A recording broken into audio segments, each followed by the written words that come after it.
Classic cars. They're admired and prized by enthusiasts the world over. And there's one man on a mission to help keep them on the road. That is lovely.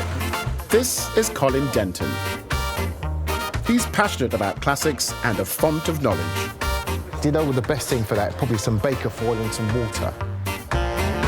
One thing all classics have in common, they break down. I've got a problem with the horn. Every time I do a long journey. But Colin has got the solution. Tinker Days. We're saying, come in, we've got ramps, we've got jacks, we've got axle stands. You're actually bringing it into a workshop so that you can repair it and the mechanic can help you to do it. Colin has a hand-picked expert team. There's nothing on a car that can't be repaired. Absolutely nothing. Between them, they have 150 years of experience. Don't let a tyre bounce in front of you, or you may not have children. They've got the know-how. It's not a bus workshop. Whoa, stop. And the dedication. It's been a really successful Tinker Day. To keep the classics running. I've been given brilliant advice. Really, really good to get it fully fixed. Welcome to the Classic Car Garage. What to expect of Tinker Day? You just don't know what will happen in the next few hours. Anything can happen.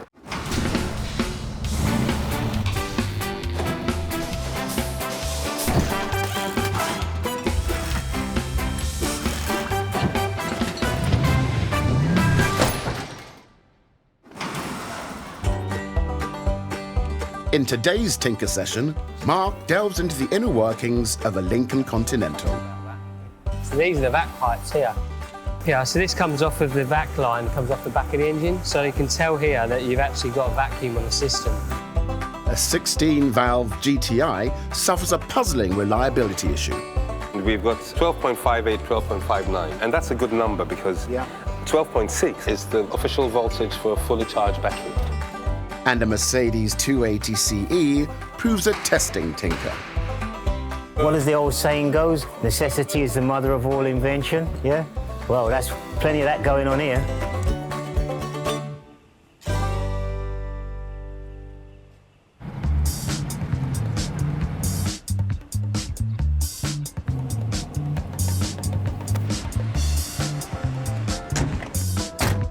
It's the biggest boot of any car I've ever owned. Right, it is okay. huge. Let me look. If you're driving along a cliff edge, you may find it impossible to resist the temptation to just drive off the cliff.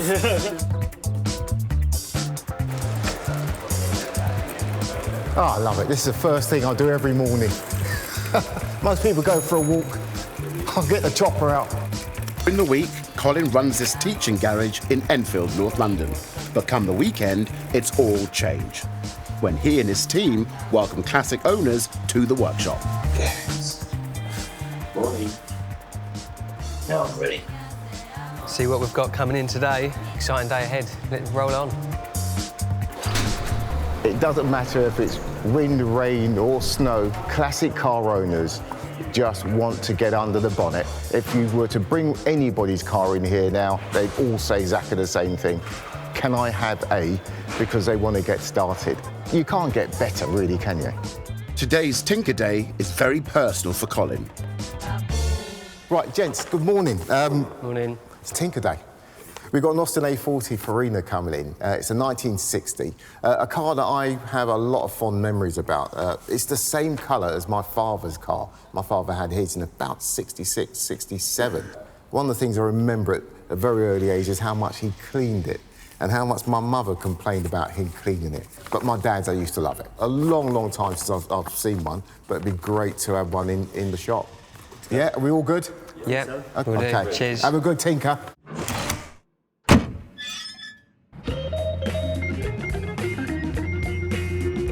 In the 1950s, the Italian-designed and British-built Austin A40 Fina was conceived as an all-purpose runaround that anyone can drive, even a schoolboy.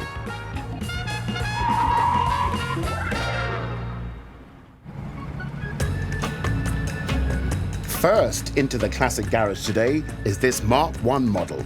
Built in 1960, it's been a firm favourite of owner Liz for over 4 decades.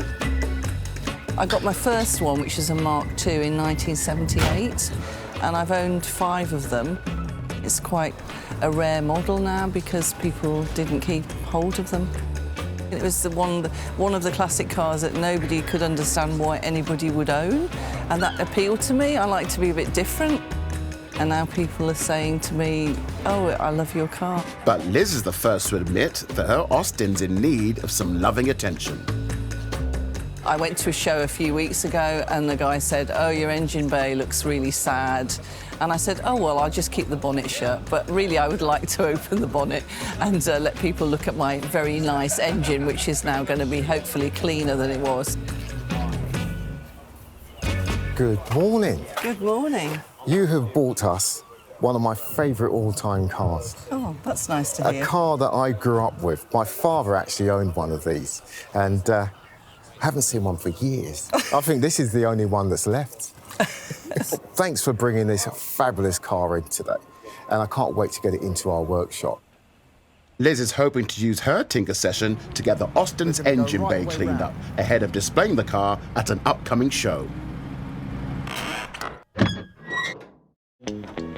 It doesn't take Colin long to see that it's not just years of dirt and grime that's preventing this Austin engine bay from gleaming. Definitely appears to be an oil leak here. He spotted oil stains, which means there's a leak somewhere. We're going to start by making sure you're adequately prepared. Yep. And that means you'll need some gloves. Fantastic. That's the arm out of that one. There you go. In the classic car garage, everyone is encouraged to get tinkering. No mechanic is a proper mechanic. You must have your torch. Without a torch, wow. Right, so if you point in that direction, the area that we've got a problem with is just here. First, Colin needs to clean the oil residue in order to see where the leak might be coming from. And for that, Colin lets Liz in on a trade secret. You're going to love this. I'm going to love it. Yeah. Oh, this is brake cleaner.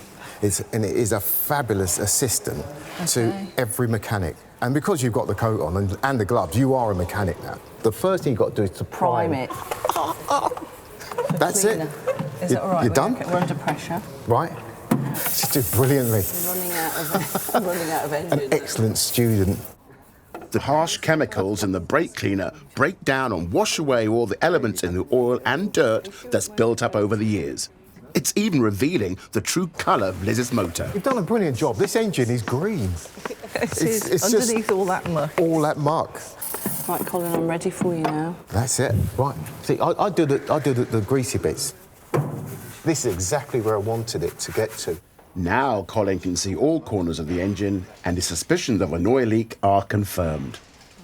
What I'm going to do next, I'm going to tighten this bolt, and there's another one just here. Most likely, it's just the gaskets are so old that they no longer seal.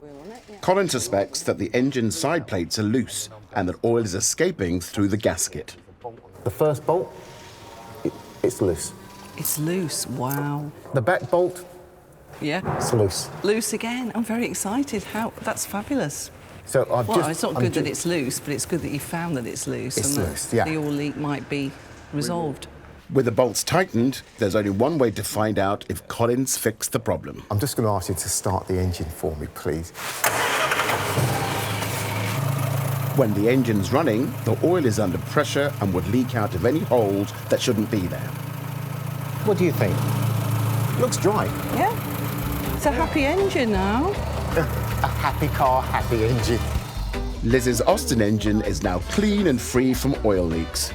But there are always more jobs to do when you're a classic car owner.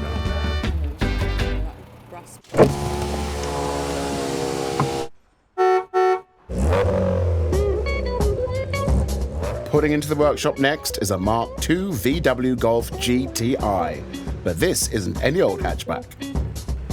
What owner and track driving instructor Kevin Haggerty's done is soup up this pocket rocket for the racetrack to train his clients in the art of high-speed driving.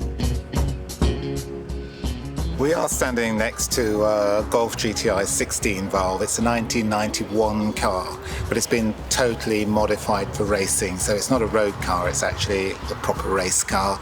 It's raced in a number of series. It's raced in the Golf Trophy Cup, and it's got quite a lot of pedigree as a racing car.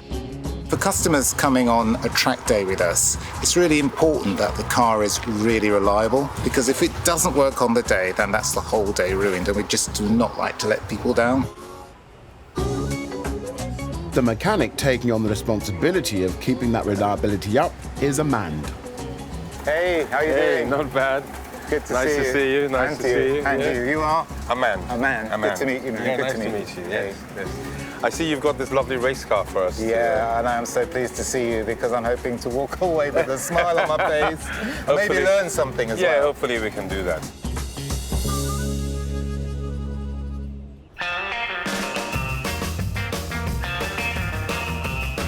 W114. 114. W114 coupe. Right. We're all going to get a little bit anorak now, which Yeah.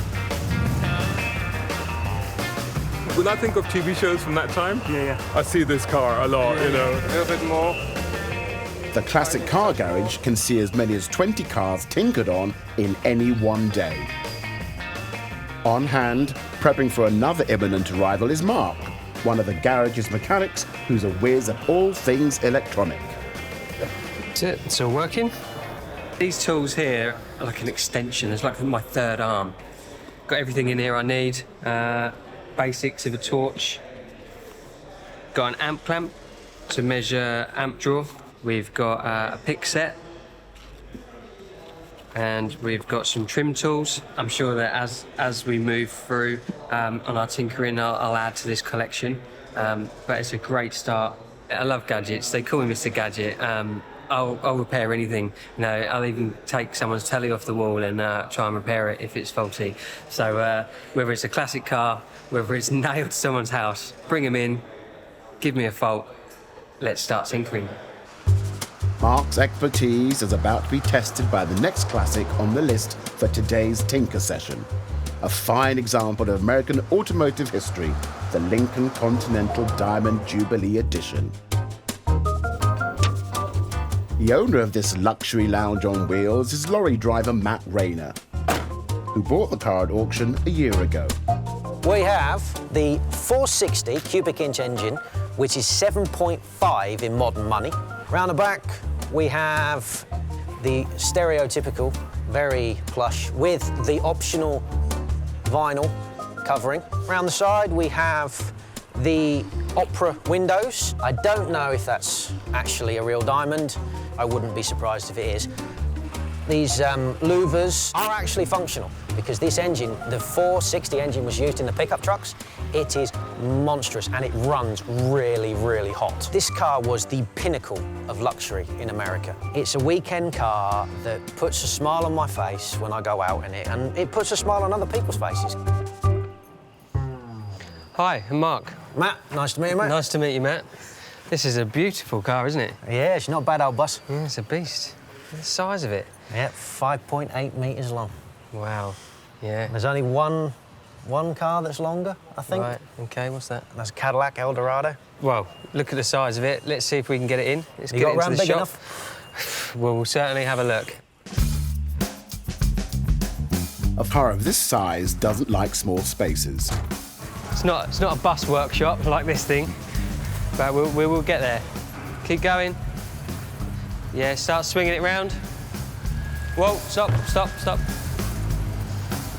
Well, you all right, your side? Yeah, I've got loads of room on this side. We're going to have to do a bit of back and forwards motion, so... Yeah, I can't see anything out of these mirrors.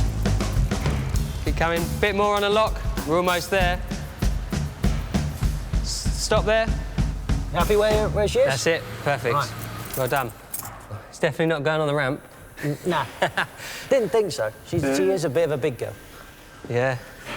Wow. Looks even better inside, look. It looks a lot bigger inside. Yeah, it does. Bought it at auction. Did you go and look at the car first? Nope. Or so you bought it blind? Yes. Wow, OK. I bought it blind. I made it to junction 2 of the M6. Oh, dear. Before the headlights died. That's why I'm here. My journey home with this car ended on the back of a recovery truck. Oh, dear. So that's what you want to, that's what we're here to look at today? Yes. OK. Show me how you would normally operate them, how we operate them. Obviously, all classics are different. On this, it has auto lamp. Auto lamp is a luxury feature that automatically opens and closes the headlamp flaps. Matt thinks in this instance it could be faulty because they seem to be closing at random. Well, they're working. Yeah, they'll work for a while and then they'll shut off. Pop the bonnet for me, please. I'll let you do the hood. This is a proper bonnet. This. Look at the size of those springs. Wow. Yeah. The flaps are operated by a vacuum pump, powered by the engine. A leak in the system's airlines could be to blame. Mark disconnects one of the vacuum pipes to check the airflow. So these are the vac pipes here. Yeah, so this comes off of the vac line, comes off the back of the engine, so you can tell here that you've actually got a vacuum on the system. Vacuum there, look.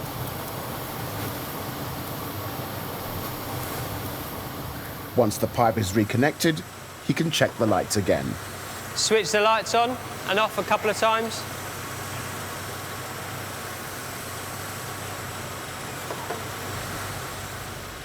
At the moment, the system's working.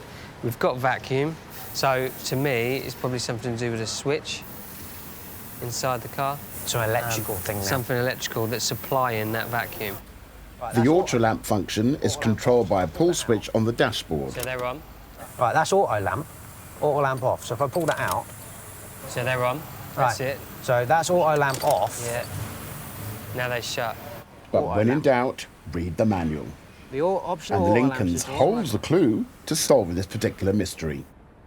Matt's realising he hasn't fully understood the headlamp settings. Push down part way on the high beam switch located. So you push it down part way, not all the way. So I think, after all of that, your headlights are actually working and it was driver error. Yeah, so... Which is a good thing. Problem behind wheel. In my defence, I'd never driven a car like this. I didn't know that was like that. Of course. And I was just presented with it. It's like, there's your car. You've picked the car up, and totally right. That is probably the cheapest repair you've ever had. Oh, and you might ever have with this car. Matt's Lincoln Continental is proving quite a hit at today's Tinker session. A beautiful car. It's really nice to see a nice old American classic here in London. And they had incredible air conditioning. In Ghana, which is where I come from, and which is a hot tropical country, my dad used to drive us around in his Oldsmobile Tornado, which fortunately has now passed to me. And hopefully in the near future we'll see it here in London, because I really want to drive that car. But I remember as a child, you know, with the family on board, we would be sitting in traffic in Ghana and sun beating down and feeling too cold almost in the car, which is a great testimony to, you know, how good that air conditioning is.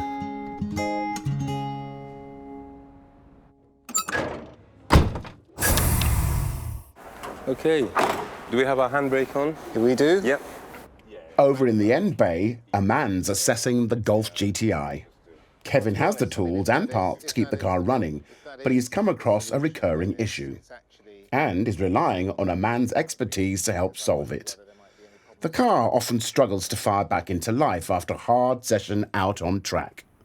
And it's all to do with how the car starts from hot, basically, after the engine's been running. Okay. So it's just one of those technical niggles that we can't get our head around. Okay. Okay, well, we'll certainly have a look. Yes, we'll do some measurements. Depending on you. Okey-doke. A man starts by checking the battery's healthy enough using a multimeter. There needs to be enough charge in the battery when it's at rest to be able to start the engine. The negative. And we've got 12.58, 12.59. And that's a good number because 12.6, as it just showed, is the official voltage for a fully charged battery. The battery seems spot on. Oh, yes, and that's your starter motor right there. So, a man's experience tells him that the most likely culprit is the starter motor. We are going to measure the current that the starter motor actually draws whilst you crank the engine over to see if that number is in any way excessive or if it's too small, or, you know, because there's an issue with the starter motor and it takes quite a lot of electricity to make it work. And we're going to use this meter and we're simply going to put it around the wire like I've done, like so. And then I'll read how much current is being taken as Kevin starts the car. Yeah, whenever you like. You're watching as well, aren't you? OK, I'm on. I'm going to go for it. OK, I'm ready. Just make sure you're neutral. I'm not going to run you over. You ready? Yep. Straight away, it's clear to see that Kevin's Golf isn't too happy about starting up.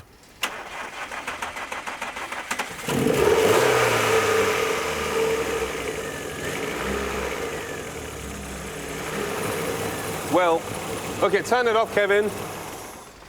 The starter motor didn't seem to draw an excessive amount of current, you know, so at the moment, my money would be on the starter motor itself, not being particularly efficient. Don't worry, I won't ask you to climb back in again. Don't worry, I'm used to it. So what? I didn't see anything excessive. Starter motor on this is probably 50 or 60 pounds. It's probably worth swapping it out. If that is the solution, then it's actually an easier one than I thought it might be. Yeah. Good, you're the man. I really hope this is going to work. I hope it's going to work. Yeah. Hey. No problem at all. Thanks, man. No problem. Thank you. I hope it all goes well. Yeah, fingers crossed. Yeah. Cheers, man. Thank you very much. Yeah, no Thank you.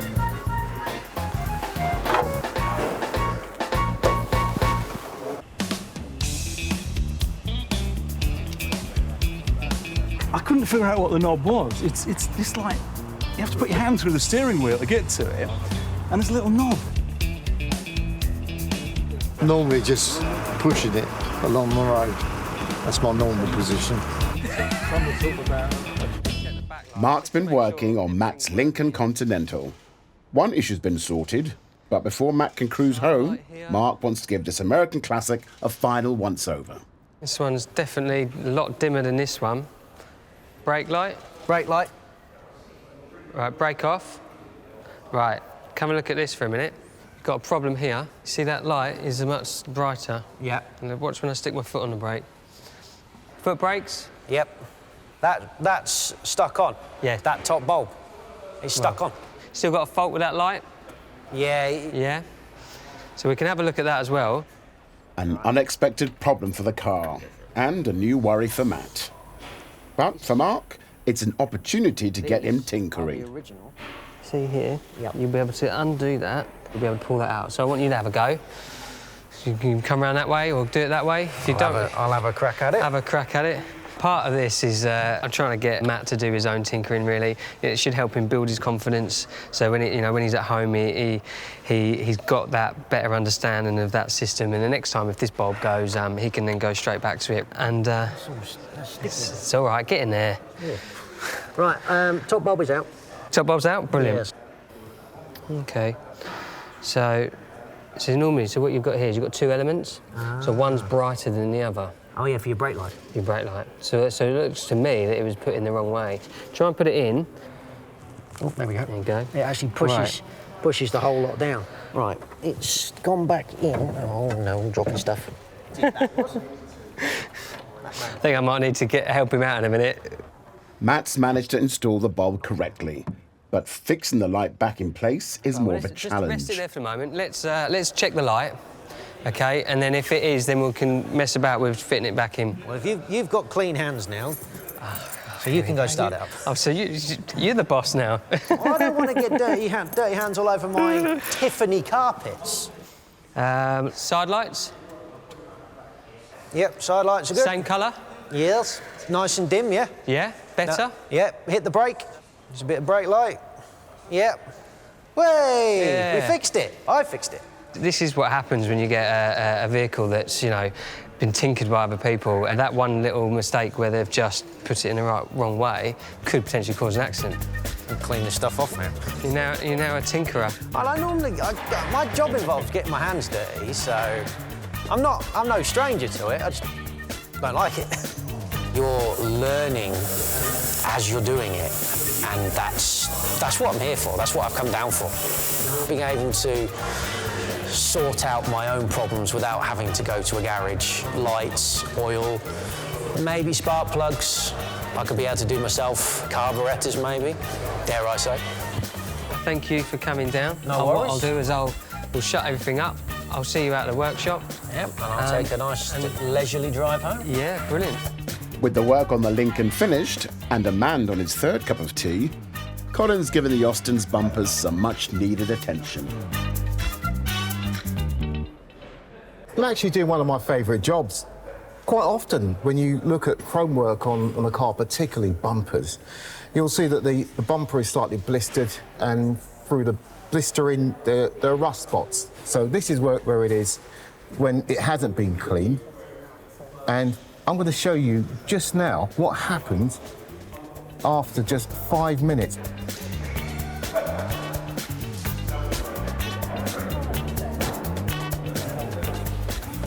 Okay, what you can see here is that just with 5 minutes of potential cleaning and polishing, it's probably saved £500 on a replacement bumper, £1,000 on rechroming the bumper. It's not perfect, but it matches the patina of the car. You'd expect it to have the slight imperfections, which is what you'd expect for a car for this age. Let's try and salvage as much as we can and reuse it where possible.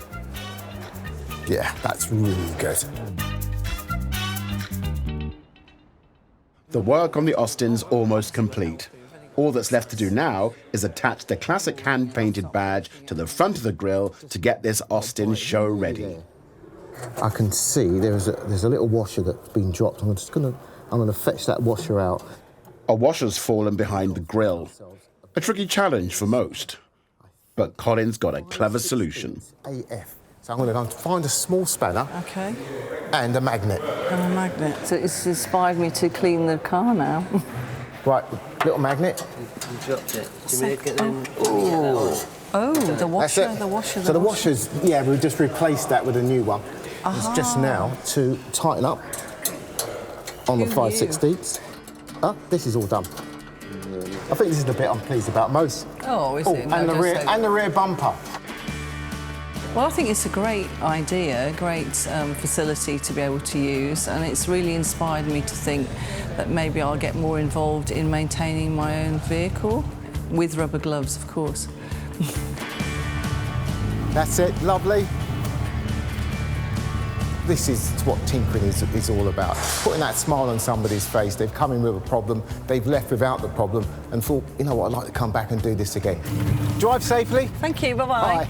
Liz's Austin's all set to make its star turn at the forthcoming Classic Car Show, which Colin's attending as well. Another happy tinkerer off on her journey home. And with all the advice and guidance we've given today, I'm hoping that that car is going to be glistening when we see it next weekend.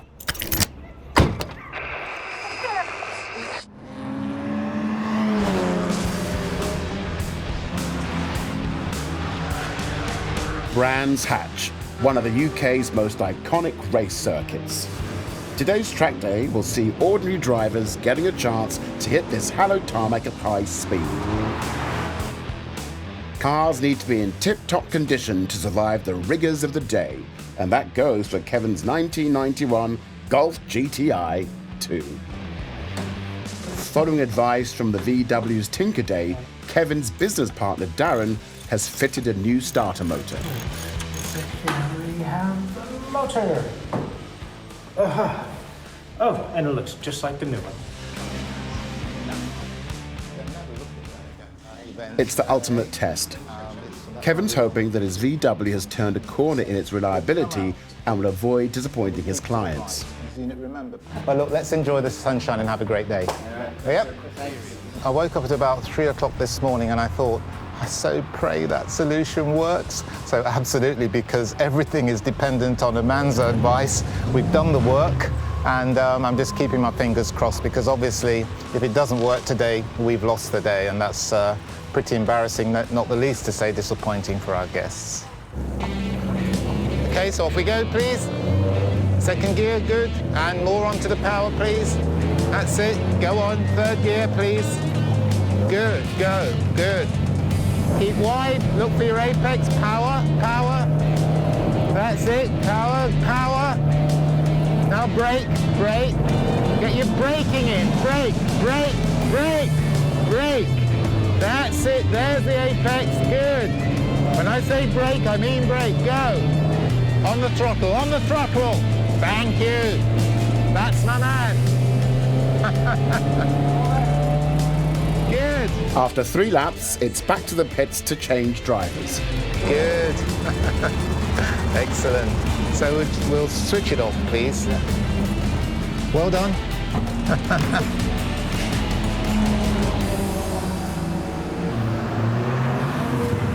That was just incredible. One happy customer. But now it's time to test the VW. Previously, it wouldn't start up precisely at moments like this, when the engine's hot. Hopefully, a man's advice to replace the starter motor was the right fix. Right. Yay! It was a good diagnosis. Thankfully, the tinkering day sorted it out for us. The car's been totally reliable all day. Oh God, I love a man. It's so good to find a mechanic that you feel you can trust, you understand the diagnosis, he gives you a solution, and then it works. Man's gold dust.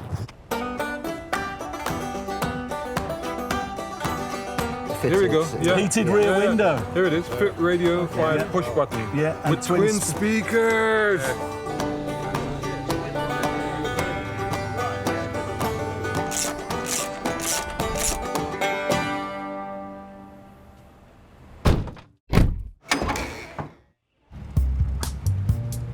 The last car into the workshop today is another large 2-door cruiser. This one's from 1960s Germany. Featuring a 6-cylinder engine with an automatic gearbox, this Mercedes 280 CE Coupe was an icon of reliability and efficiency. So much so, they proved to be the car of choice for German taxi drivers. This 1971 classic belongs to Clive, who's owned it for the last 5 years. I'm part of the Mercedes-Benz Club. A fellow club member was selling it, and I drove all the way up to Barnsley to get it.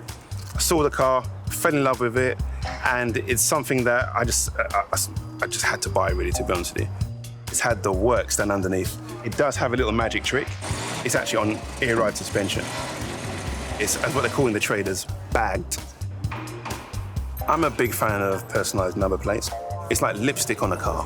I think this car, once I put this plate on it, it will just look just right. Can you read out what that is? Dud 2E? I think you need to read it again. Dudley? No, take another look. Read it all in one go, phonetically. D-U-D-E. 2E. Dude. It's dude, my friend, it's dude. Some people think I'm a dude, but I think the car's more of a dude than me, so dude. I'm a bit nervous about putting it on, primarily because I just want to get a job done right. I know it's a simple job. I know that I could probably do it myself, but I've got the fear of doing it wrong. I don't want a wonky plate. There's nothing worse than a wonky plate. Time to see if Tinker Day can satisfy Clive's desire for perfection. I saw you out there early on. You've been hanging around all day for me.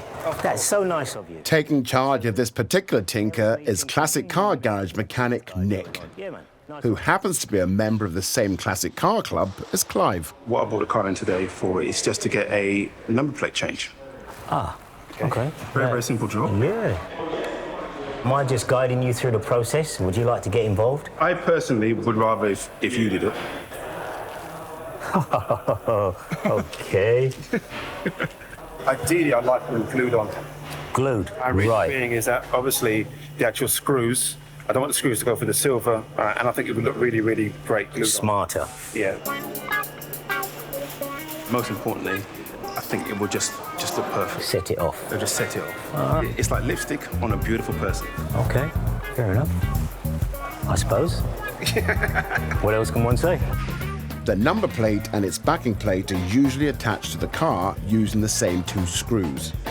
But Clive wants an unblemished look and doesn't want to use screws on his precious plate.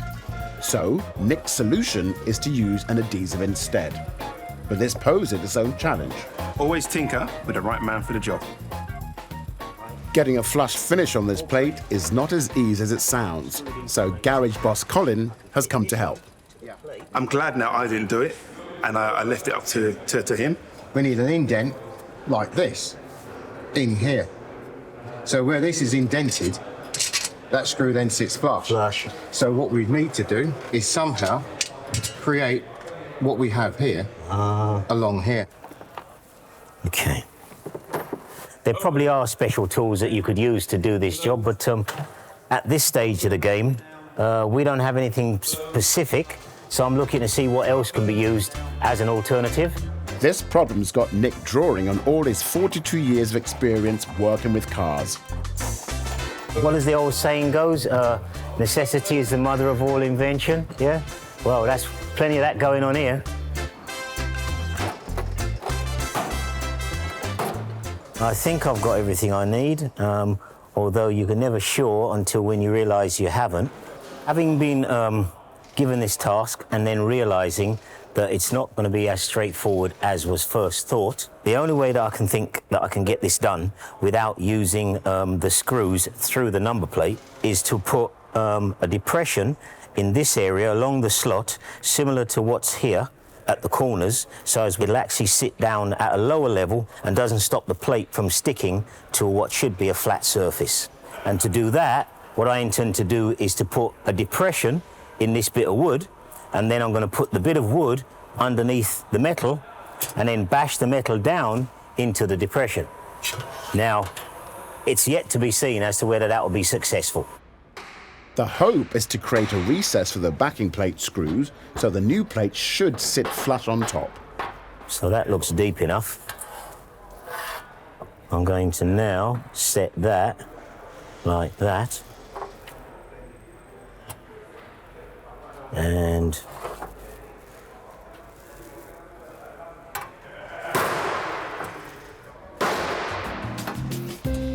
it's kind of working, but I need to add, now I'm going to need to add a washer. This is all untried and untested. That's definitely going in the right direction. Gluing the new one in place should work. It's time to see if Nick's fix does the trick. Okay. Now, of course, you only get one chance at this. You only get one chance at this, folks, so you have to be very careful as to how you bring it in. I reckon that that's as good as the job's going to be. Yo, Clive! Come and take a look at this, please. Yeah. Oh, that's awesome. That is awesome. Okay. Yeah, I like it, and it's straight. With the level of complication that was involved in this job, I'm glad I brought it to the tinkering day.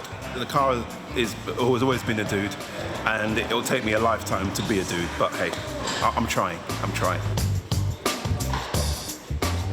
This is the joy of Tinker Days, that you never know when something comes in what exactly it's going to need in order to get it sorted. But when you start to actually peel away the layers, there are other things that are going on that need to be addressed as well. But you know what? It's all part and parcel. And I'm glad that I'm involved in things like this, because there is a certain amount of enjoyment. But ultimately, it comes with the satisfaction of achieving the task.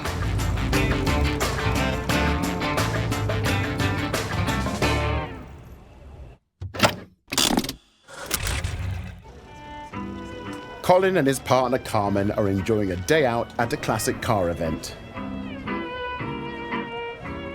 The Thames Traditional Boat Festival has been running at Henley-on-Thames since 1978.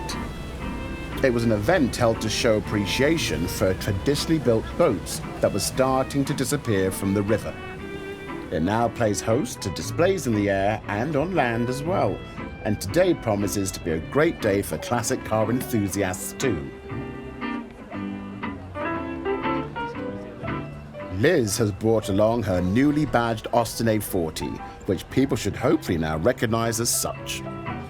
It's really lovely having the badge back on it, because people were mixing it up with a Trabant or saying, is it a Morris? And I was going, no, it's an Austin. So now it's actually got the badge on, so people are aware of what it is.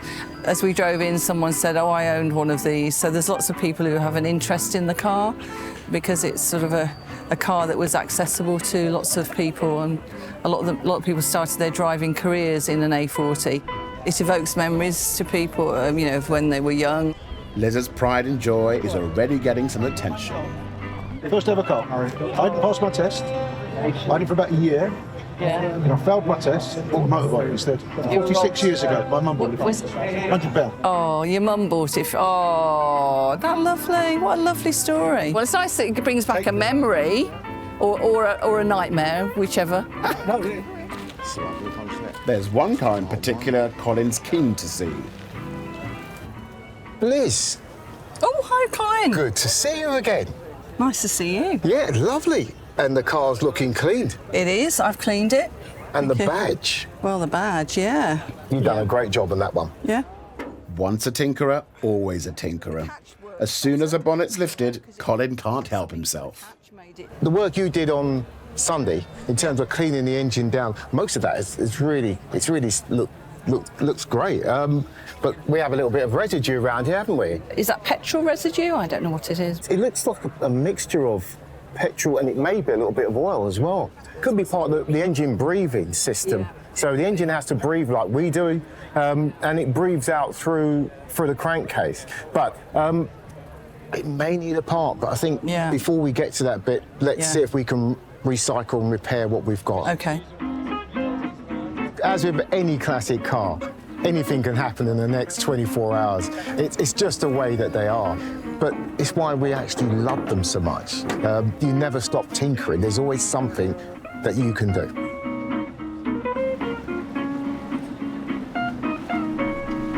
Always on the lookout for the extraordinary, Colin's wangled a ride in a classic car. One with a difference. Right, you ready for this? Let's go. It is a boat festival after all. Wow, what a weird feeling when you go in. You must feel like $1 million when you're doing it.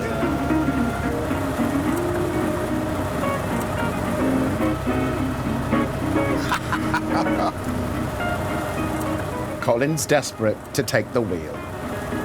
Wouldn't even be that brave to stand up. That's it. Right. Am I supposed to be on the left or on the right? Stand on the right. Always on the right. Down the right. Stand clear. Watch out. I see something else. Things like this are what dreams are made of. I'm going back to Colin in the 60s. It looks like Colin's found his next classic. So he gets to the gap and then they get on the other side.